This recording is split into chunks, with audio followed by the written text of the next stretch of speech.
A compartir esta, a ver si ve el tema, yo creo que sí, las profecías sobre los tiempos del fin, la obsesión con ellas puede ser peligrosa. Hace algunos años, yo estaba manejando mi auto en un pueblo aquí cerca y vi algo en un auto que me llamó tanto la atención que saqué mi cámara rápida, saqué la cabeza de la ventana y saqué esta foto. Les digo lo que dice en inglés. Dice Cristo vuelve o Cristo retorna. 21 de mayo 2011. Y el sitio en el internet donde daban todas las pruebas de que Jesús iba a regresar el día 21 de mayo de 2011. Un predicador bastante famoso, se llama Harold Camping. Él creyó que había descubierto a través de varias profecías que eso iba a ser la fecha, mayo 2011. Y puso, ya saqué la foto yo del auto y en varias partes apareció eso. El día de juicio, 21 de mayo 2011. ¿Y qué pasó el día 21 de mayo de 2011? Nada. Yo he pensado un poco en este pobre señor con este auto. Habría tenido que limpiar eso. Yo imagino que habría tratado de limpiarlo solo. Llevarlo al lavado de autos, no, habría sido demasiado vergonzoso. Al lavarlo, ¿qué habría pensado? Fracasé. Y hay muchos otros ejemplos. Aquí un predicador famoso, quizá hayan oído de él, se llama Pat Robertson. Cuando Putin comenzó a invadir Ucrania, especialmente hace 4 años cuando atacó la ciudad capital. Este hombre dijo que Ucrania iba a convertirse en algo como una base de operaciones para un ataque de los rusos en contra de Israel. Entonces iba a armar la tercera guerra mundial, Armagedón. Entonces iba a llegar el milenio. ¿Ha pasado esto? Esta guerra para los rusos ha sido una guerra de desgaste. Han quedado debilitados. No están en posición para atacar a nadie. Sí, hay una profecía de Ezequiel 28 y 29, pero es una profecía acerca de un ataque contra una aldea pequeña y pacífica y no en contra de una potencia nuclear armada hasta los dientes como lo es el país de Israel. Pero así los hombres especulan, no ha pasado nada. Y lo peor de todo, las burlas en contra del cristianismo. ¿Cuál es el problema? Es que las profecías sobre los tiempos del fin no son una ciencia exacta. Dios quiere que estemos preparados para el fin y nos ofrece indicios, pero sin detalles. Y los problemas surgen cuando tomamos estos indicios y comenzamos a especular sobre ellos. Y ahí viene la confusión. Terminamos completamente obsesionados con el tema si no tenemos cuidado. No es nada saludable espiritual lo que hemos acabado de describir. ¿Y por qué es perjudicial? Vamos a hablar de dos grandes problemas con este tipo de especulación. En primer lugar, hace que la gente desconfíe en la Biblia. Es que cuando hablamos de esto, vemos mucha especulación. El hermano me dijo que docenas de teorías, y es cierto. El anticristo. Muchos han dicho que fue Napoleón. Ahora no lo dicen, pero en aquel entonces dicen, Napoleón es el anticristo, viene el fin del mundo. Luego Adolfo Hitler, el anticristo. Luego Mussolini, porque era de Roma, de Italia. Dicen, vuelve el imperio romano, vuelve Mussolini, Armagedón, el fin del mundo. Y hasta Ronald Reagan, el presidente de los Estados Unidos, decían que era el anticristo. Y con Reagan es fácil. Así decían. Su nombre, Ronald. ¿Cuántas letras? 6 letras. Wilson, su segundo nombre. 6 letras. Reagan. Ups, yo puse un extra ahí. Yo lo hice.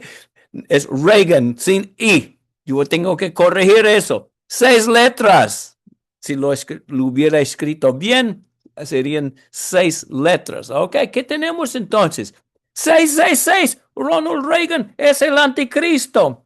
Y por supuesto, ya pasó Ronald Reagan. No fue el anticristo.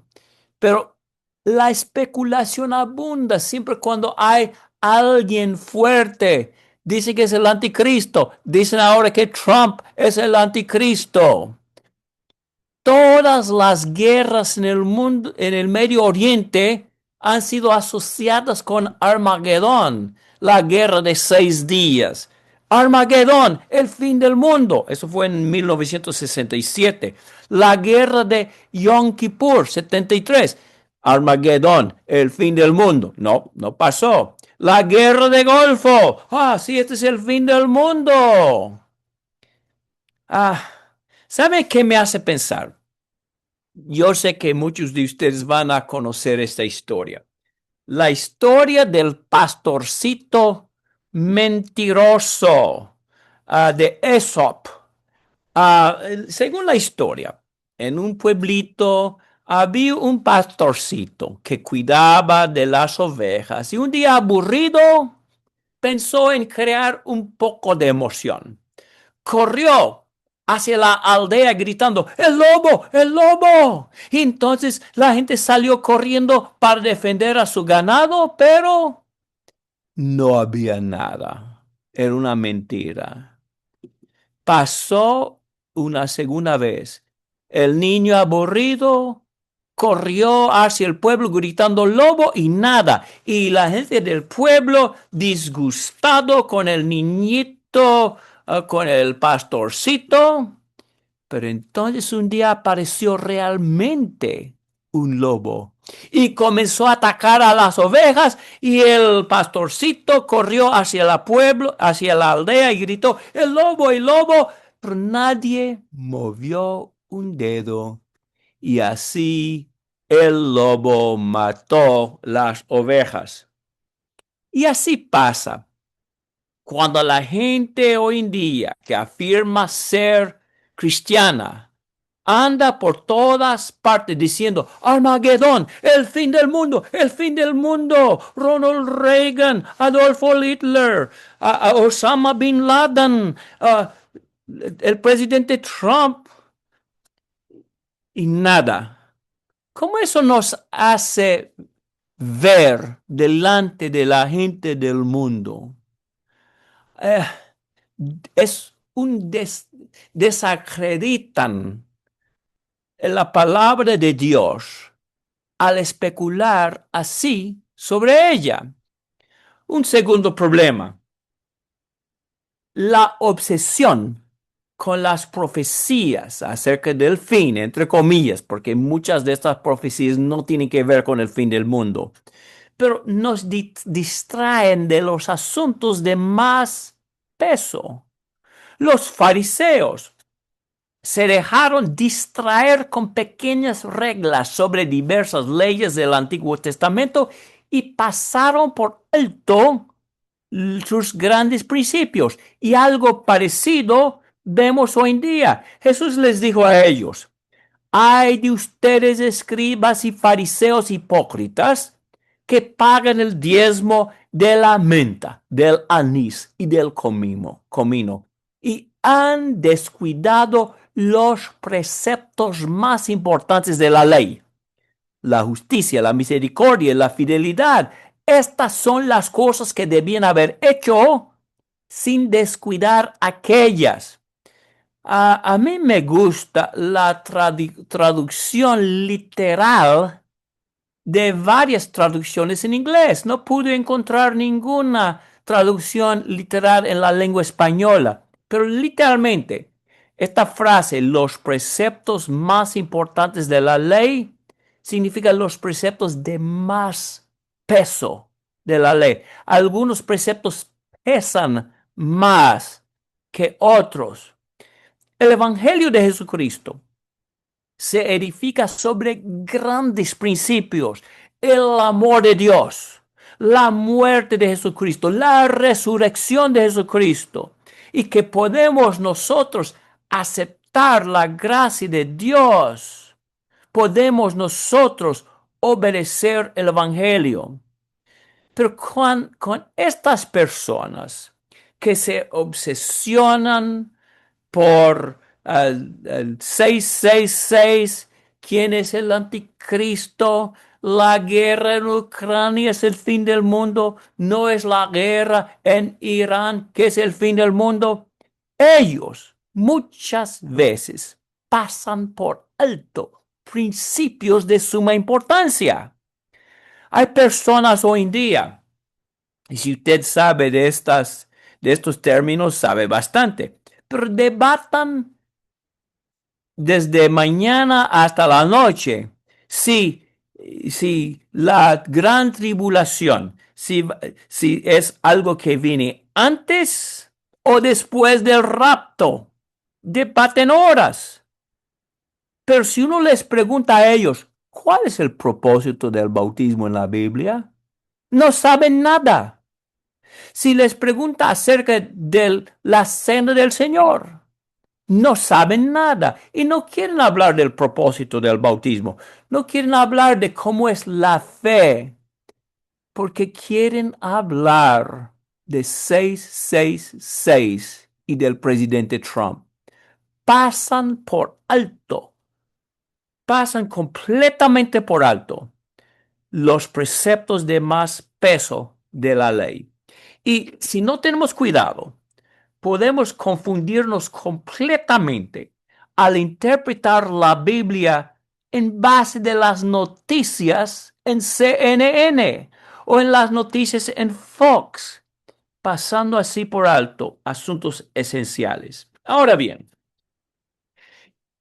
¿qué dice la Biblia acerca del fin del mundo? En primer lugar, antes de llegar a algunos textos, quiero que notemos que hay como dos tipos de textos que tienen que ver con el fin del mundo. Hay textos muy simbólicos y para mí muchos de estos textos no tienen que ver con el fin del mundo. La bestia, hay tres bestias en Apocalipsis. Armagedón, no 100 años, me olvidé de poner un cero más. Los 1000 años, son textos simbólicos. Y hay un montón de hipótesis, como dijo el hermano antes de comenzar. ¿Qué son? ¿Qué significa? Pero luego hay textos más directos, no tan simbólicos.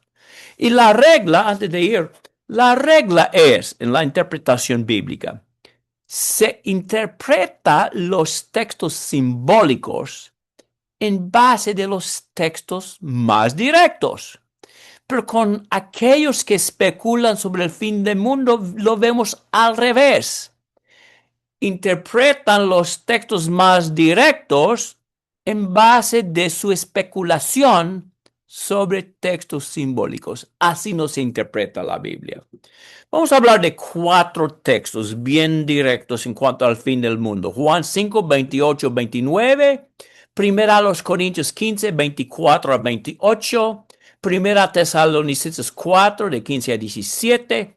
Y la segunda carta de Pedro, capítulo 3, versículo 10. Vamos a analizarlos.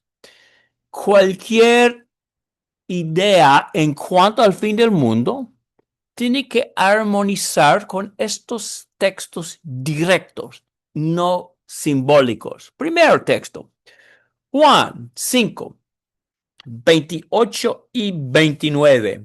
Vamos a leerlo. Este es Jesús hablando. Interesantemente, Jesús en Juan 5, 25 a 27, habló de la resurrección espiritual.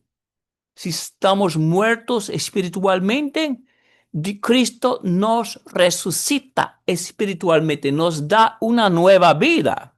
Pero entonces aquí en versículos 28 y 29 habla de otro tipo de resurrección, la final.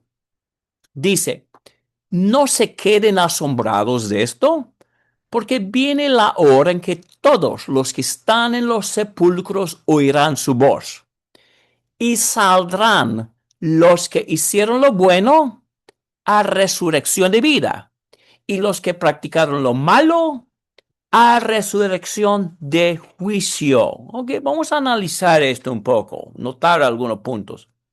Notemos aquí que no va a haber dos resurrecciones separadas por un lapso de 1000 años. Algunos, mayormente aquellos que creen en la especulación sobre el fin del mundo, piensan que va a haber una resurrección, o antes o después de la gran tribulación, como debaten ellos. Después de 1000 años, otra resurrección. No, no, no, no, no. Viene la hora en que todos los que están en los sepulcros oirán su voz. Todos, los buenos y los malos, será un evento, no dos eventos separados por 1000 años. Ok, un solo evento, pero dos destinos para los que están resucitados. Saldrán los que hicieron lo bueno a resurrección de vida. Los que practicaron lo malo a resurrección de juicio. De vida para los que hicieron lo bueno, de juicio para los que hicieron lo malo. No es tan complicado esto. Un evento, una resurrección de todos, pero dos destinos muy diferentes. Muy bien, vamos a otro texto. Primero a los Corintios 15, de 24 a 26. Todo este capítulo tiene que ver con la resurrección. Hay partes más fáciles que otras. Pero aquí un resumen. Entonces vendrá el fin. Voy a parar aquí un poco. ¿Qué va a pasar cuando llegue el fin? Cuando Él entregue el reino al Dios y Padre, después que haya terminado con todo dominio y toda autoridad y poder. Pues Cristo debe reinar hasta que haya puesto a todos sus enemigos debajo de sus pies. Y el último enemigo que será eliminado es la muerte. Entonces, ¿qué va a pasar?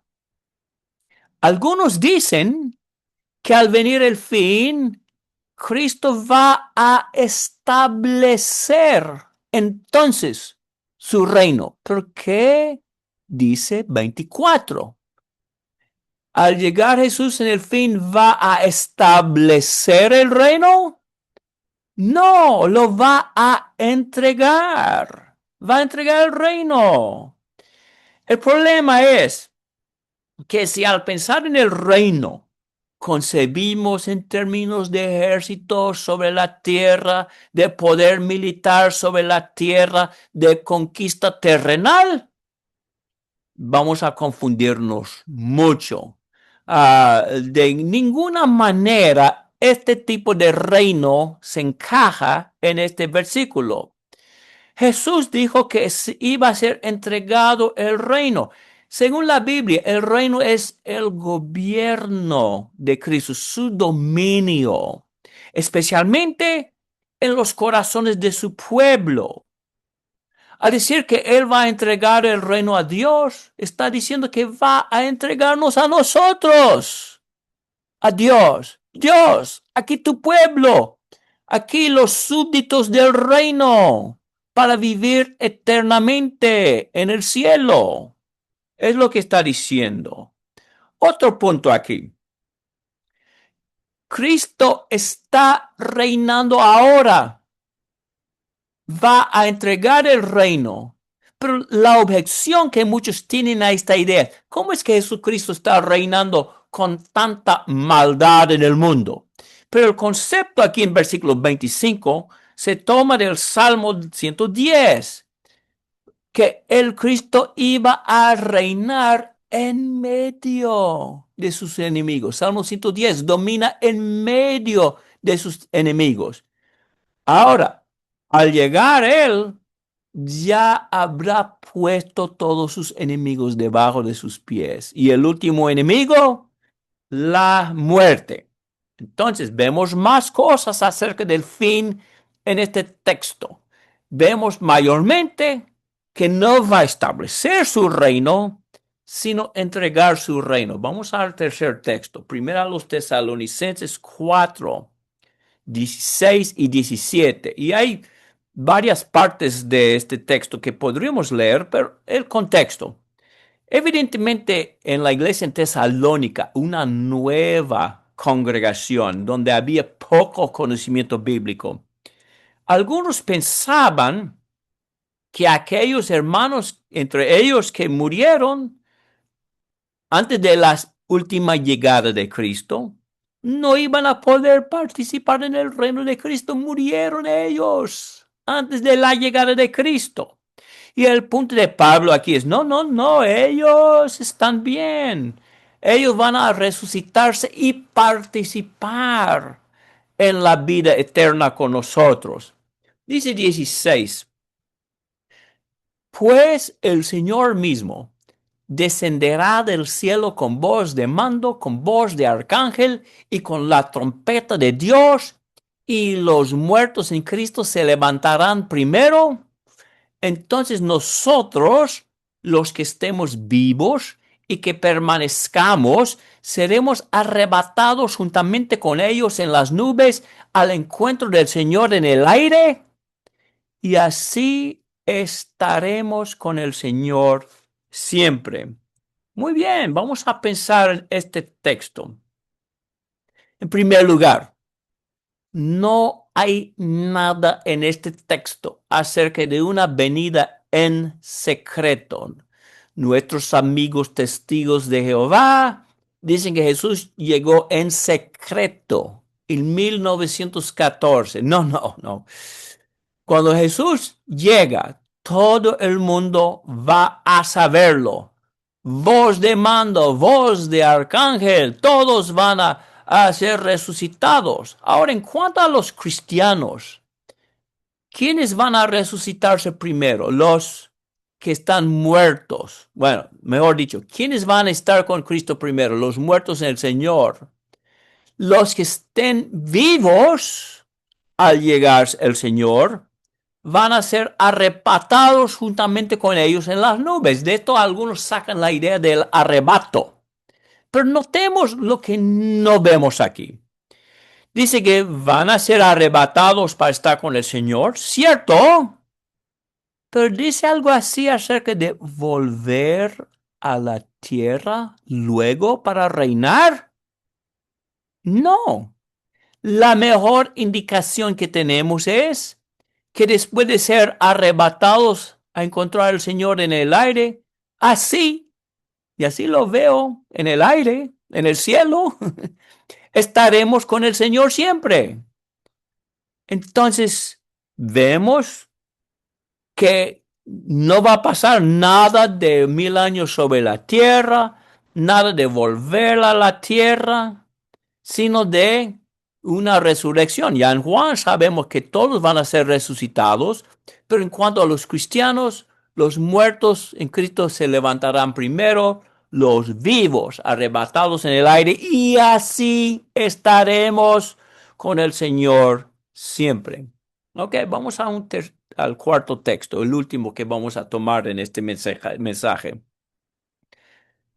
Pedro, hablando del fin del mundo. En la primera parte del capítulo habla de los burladores y ya todo sigue igual como siempre. 10. Pero el día del Señor vendrá como ladrón, en el cual los cielos pasarán con gran estruendo y los elementos serán destruidos con fuego intenso, y la tierra y las obras que hay en ella serán quemadas. Que vamos a analizar brevemente este texto. El día del Señor vendrá como ladrón. Nadie sabe cuándo. El ladrón no anuncia su llegada. Si anunciara su llegada, podremos esperar al ladrón con un palo y con dos pitbull, perros feroces o algo así. No, no, pero no anuncian su llegada. El día del Señor vendrá como ladrón. No va a haber señales. Mateo 24. Iba a haber señales para la destrucción de Jerusalén, pero para el fin del mundo no va a haber señales. Vendrá como ladrón en la noche. A veces cantamos este corito. ¿Y qué va a pasar? ¿Qué va a pasar con los cielos y la tierra? Los cielos, estamos hablando de los cielos físicos, pasarán con gran estruendo, los elementos serán destruidos con fuego intenso, la tierra y las obras que hay en ella serán quemadas. Es lenguaje gráfico. Muchas buenas personas dicen, no solamente los testigos de Jehová, pero cuando Jesús regrese, la tierra se convertirá en un paraíso. Y ellos tienen bastantes problemas para explicar este texto entonces. A veces una señora testigo de Jehová me dijo, mi esperanza está aquí en la tierra. Y le dije, tu esperanza está en cenizas. Me acuerdo que había un hermano anciano que predicaba en la Ciudad de México hace muchos años. Se llamaba Zaragoza Algara. Y yo le conocí en Morelia, en Michoacán, como joven. Y a donde quiera que caminábamos, al pasar algo un poco mal, un poco, él dijo, bueno, está bien, todo se va a quemar. Luego un pequeño contratiempo, está bien, todo se va a quemar. Así enseña el texto. Y yo creo que mejor aceptar el texto a pie de la letra, tal como está escrita. Y uno tiene que maniobrarse bastante para evitar eso. Ok. Un resumen de lo que va a pasar de estos textos al llegar Jesús. Cristo va a regresar en el aire con voz de mando, con voz de arcángel y con trompeta de Dios. Podría contarles algunas historias de esto, pero no lo voy a hacer ahora. Todos resucitarán al mismo tiempo, en la misma hora. Eso es Juan 5. Inmediatamente después de la resurrección, los vivos serán arrebatados en el aire para encontrarse con Cristo. Y así estarán siempre con Él. Nada de volver al mundo para 1000 años sobre la tierra. Los cielos pasarán con gran estruendo y los cuerpos celestes serán consumidos por el fuego y disueltos, y la tierra y las obras que en ella hay quedarán quemados, destruidos. Es lo mejor que yo puedo hacer en cuanto a qué va a pasar cuando Cristo venga.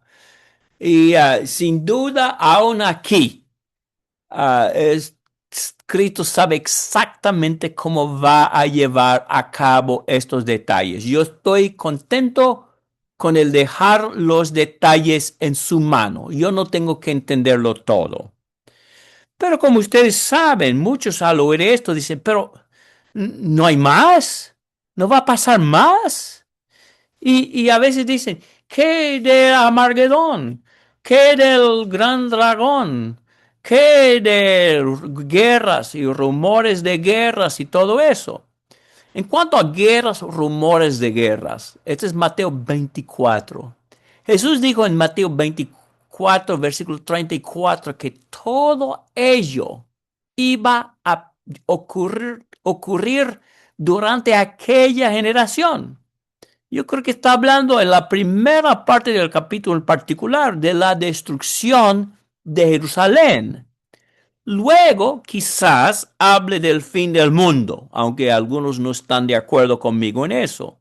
Pero hasta 24, hasta 34, está hablando del fin del mundo. No me está hablando de la destrucción de Jerusalén, discúlpenme.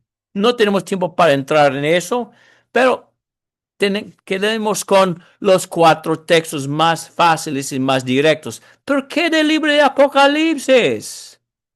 Y todo lo que vemos en Apocalipsis, ¿no está hablando del fin del mundo? Y la respuesta que voy a dar quizás les deje asombrado. Yo creo que por lo general, con la excepción de quizás unas partes al fin del libro, Apocalipsis no tiene que ver con el fin del mundo, sino con la destrucción de los enemigos de Cristo en aquel entonces. Este es el texto clave para interpretar el libro de Apocalipsis. Y es fácil recordar cuál texto es, porque es la introducción al libro. Versículo 1, Apocalipsis 1:1. La revelación de Jesucristo que Dios le dio para mostrar a sus siervos las cosas que deben suceder pronto. Él la dio a conocer enviándola por medio de su ángel a su siervo. Vamos a pasar versículo 2 para enfocarnos en 3. Bienaventurado el que lee y los que oyen las palabras de la profecía y guardan las cosas que están escritas en ellas, porque el tiempo está cerca. ¿Se dieron cuenta? Juan dijo que estaba hablando de cosas que iban a suceder cuando pronto. El tiempo está cerca. Después de 1500 años o más de especulación profética, estas palabras tan sencillas resultan ser difíciles para aceptar para muchos, pero son claves para interpretar el libro. El libro de Apocalipsis simbólicamente habla del hecho de que Dios iba a destruir a los enemigos que oprimían a los cristianos en las 7 iglesias de Asia. Para mí, está hablando más que nada de cómo Roma iba a llegar a ser nada. Algunos hermanos me dicen, está hablando de la destrucción de Jerusalén. No lo creo, pero cabe esta idea con algunos otros textos. No voy a decir en forma dogmática que no esté hablando de la destrucción de Jerusalén. Yo personalmente creo que está hablando del Imperio Romano. El Imperio Romano es lo que estaba causando más problemas en Asia en el tiempo en que fue escrito el libro. Pero pensemos en la situación de los primeros cristianos que recibieron este libro, las 7 iglesias de Asia. Ellos estaban atravesando una intensa etapa de persecución. Parecía que el enemigo era sumamente poderoso y los discípulos de Cristo estaban perdiendo sus trabajos, sus empleos, su moda de vida. Incluso algunos estaban perdiendo sus propias vidas. Y Dios sabía que necesitaban aliento, necesitaban saber que a fin y al cabo ellos iban a triunfar, no este gran imperio que les estaba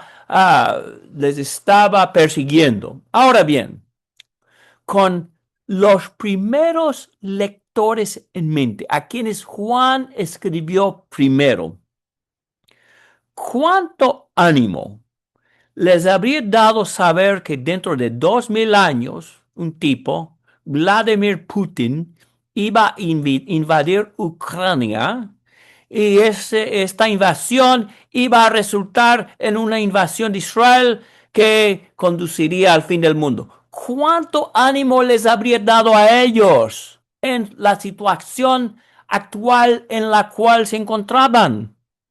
Nada. Y lo mismo en cuanto a Irán y el ataque de Trump. ¿Cuánta esperanza les habría dado a ellos? ¿Cuánta consolación? Hay que interpretar el libro de Apocalipsis en base primero de versículos 1 y 3 que acabamos de leer, y segundo, en base de cómo sus primeros lectores lo habrían entendido. Ahora bien, alguien dice, entonces el libro de Apocalipsis no es para nosotros. Sí es para nosotros. Nosotros, igual como ellos, estamos rodeados de maldad. Las fuerzas del mal hoy en día parecen ser muy poderosas. Pero el mensaje de Apocalipsis para nosotros es que tal como Dios venció a aquellos enemigos de los cristianos, así va a vencer a los nuestros. Pero los símbolos tienen que ver específicamente con su situación, con el enemigo que enfrentaban en aquel momento. Ahora vamos a terminar. ¿Qué significa todo eso para nosotros? Número uno, cuidado con la especulación sobre la profecía que supuestamente tiene que ver con el fin del mundo. Eso puede hacernos parecer ridículos ante la gente que queremos convertir a Cristo. Pueden alejarnos de las enseñanzas fundamentales de Cristo acerca de la muerte y resurrección, acerca de cómo vivir, cómo obedecer el Evangelio. Hay mucho mal que sigue eso. Segunda aplicación, apeguémonos a lo que sabemos acerca del fin y que se acerca. Algún día llega, no sabemos cuándo. Y cuando llegue, si estamos en Cristo, viviremos con Él eternamente. Eso sabemos. Los detalles no son tan fáciles, pero este hecho es seguro. De lo contrario, nos aguarda una resurrección de condenación. Y no queremos ver cómo va a ser la resurrección de condenación. Eso es lo más importante para nosotros. Que estemos preparados, que busquemos a Cristo. Hebreos 11:6 es necesario que el que se acerca a Dios cree que Él existe y recompensa a los que lo buscan. Literalmente, y así lo traducen algunas traducciones en inglés, lo buscan diligentemente. La fe viene por el oír por la palabra de Dios. Al escuchar el Evangelio de Cristo, si uno tiene corazón bueno y recto, lo va a creer, lo va a querer obedecer. ¿Y cómo se obedece el Evangelio? Hechos 2:38. Arrepiéntanse y bautícense cada uno de ustedes en el nombre de Jesucristo para perdón de pecados y recibirán el don del Espíritu Santo. Eso es en eso tenemos que enfocarnos. Por favor, no nos dejemos distraer por especulaciones que son difíciles para entender y que nos lleven lejos del mensaje principal de la palabra de Dios. Muchas gracias, hermanos. Ahí está el mensaje para hoy y espero que les haya sido útiles.